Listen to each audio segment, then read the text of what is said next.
बिस्मिल्लाहिर्रहमानिर्रहीम। Dear students, अस्सलाम वालेकुम। अल्लाह पाक से दुआ है कि मेरे प्यारे तमाम स्टूडेंट्स खैरियत से हों।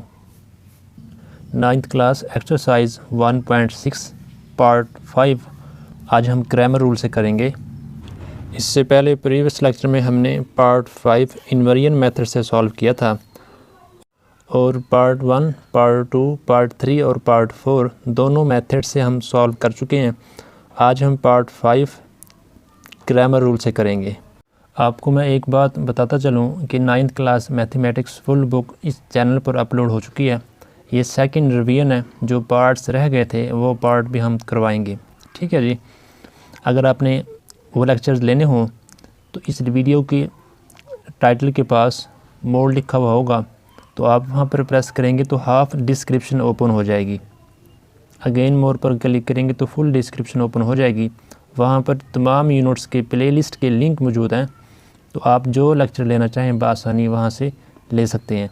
तो देखें जी, पार्ट 5 सिमल्टेनियसली इक्वेशंस हमारे पास हैं।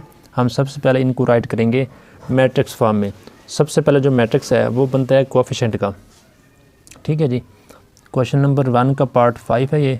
सबसे पहले जो मैट्रिक्स बनेगा वो कोएफिशिएंट का बनेगा। हमारे पास कोएफिशिएंट 3, -2, -6 और 4 है। तो आप यहाँ पर राइट करेंगे 3, -2, -6 और 4।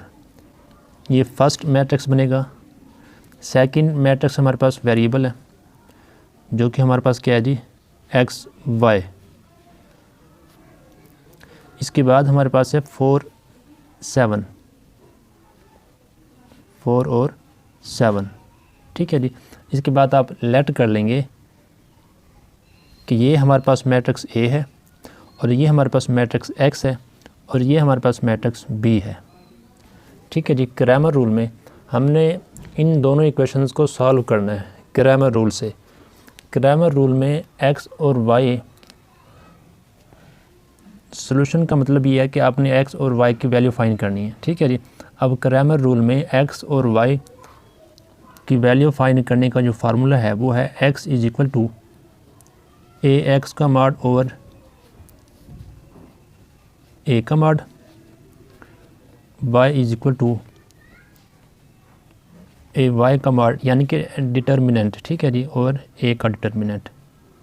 अब देखें जी, x के लिए आपके पास ax का डिटर्मिनेंट हो और a का डिटर्मिनेंट हो, जबकि y के लिए आपके पास ay का डिटर्मिनेंट हो और a का डिटर्मिनेंट हो। इन दोनों में a का डिटर्मिनेंट इस्तेमाल हो रहा है, तो सबसे पहले हम a का डिटर्मिनेंट फाइंड करेंगे। ठीक है जी। तो देखें, a का फाइंड करते हैं हम डिटर्मिनेंट। तो सबसे पहले आप a मैट्रिक्स को राइट करेंगे 3, -2, -6, 4। ठीक है जी। अब देखें, डिटर्मिनेंट फाइंड करने का तरीका ये होता है कि आपने डायगोनल एलिमेंट को मल्टीप्लाई करना है। तो मल्टीप्लाई करें। डायगोनल एलिमेंट हमारे पास है 3, 4, 3 4 = 12, माइनस ये फार्मूले का माइनस माइनस प्लस 6 2 = 12। ठीक है जी। इसको मज़ीद सॉल्व करते हैं। 12 प्लस माइनस माइनस 12 और ये आ जाएगा हमारे पास 0, यानी कि a का डिटर्मिनेंट हमारे पास है 0, यानी कि a हमारे पास सिंगल मैट्रिक्स है। अब देखें जी, डिटर्मिनेंट ऑफ a = 0।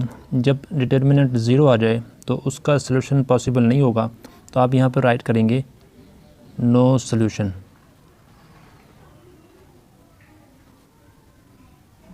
ठीक है जी। मज़ीद अगर आप इसको सॉल्व करना चाहें तो आप ax फाइंड करेंगे, ay फाइंड करेंगे और इनका लेंगे डिटर्मिनेंट। फिर इनकी जो भी वैल्यू होगी, मैं यहाँ पर आपको समझाने के तौर पर राइट करने लगा हूँ कि x की वैल्यू जब हम पुट करेंगे, ax का डिटर्मिनेंट जो भी होगा मैं यही यहाँ पर राइट करने लगा हूँ, ओवर जब हम a का डिटर्मिनेंट पुट करेंगे यहाँ पर 0, तो समथिंग ओवर 0 = अनडिफाइंड। ठीक है जी। तो इसका सलूशन पॉसिबल नहीं होगा। इसी तरीके से इसका सलूशन भी पॉसिबल नहीं होगा, तो आप सिंपली यहीं तक राइट करें। ये मैंने आपको समझाने के लिए करवाया है। ठीक है जी। तो इस तरीके से ये इसका सलूशन है, मतलब इसका सलूशन पॉसिबल नहीं है। उम्मीद है आपको ये पार्ट भी समझ आ गया होगा। अगर समझ आया तो लाइक और शेयर करें। मज़ीद लेक्चर लेने के लिए मेरे चैनल को सब्सक्राइब कर लें। अस्सलाम वालेकुम।